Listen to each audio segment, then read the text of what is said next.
What's going on, everybody? I'm going to teach you guys how to shock a well real quick. So this is a well. This is a well head. This is where your water comes out of your ground. So this is where you're going to shock the well. So it's going to be down in your yard somewhere.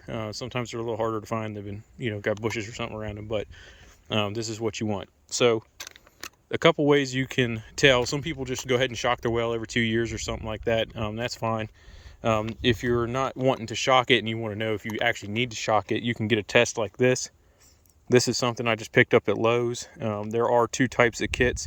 The more expensive kit is the one you want, and that's just because it tests for way more things. So you do want to know those things. So if any of these bacteria come back, then you want to probably go ahead and shock your well. This is a bottle of chlorine tablets.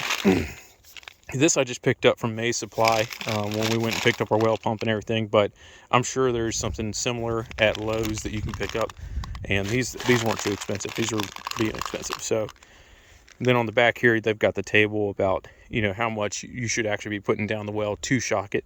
So you're going to want to have a rough idea about how many feet deep you are, and if you don't know, that might be something you can find out with the health department. Just ask or make an inquiry about your property, and they might be able to tell you kind of a rough idea about how deep the well is.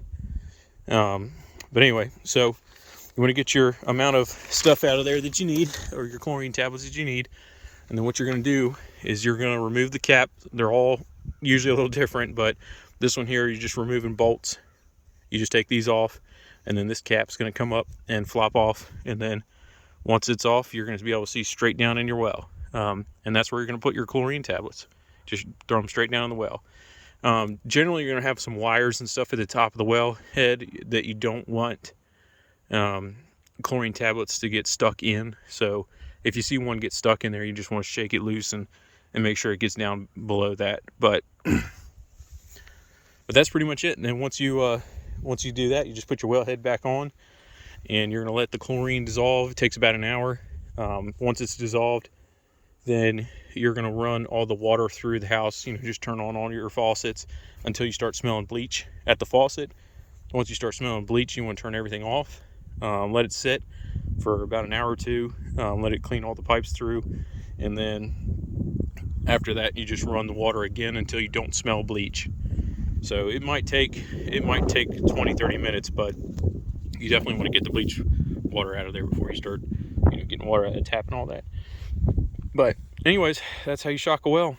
If you have any questions, call me. Thanks.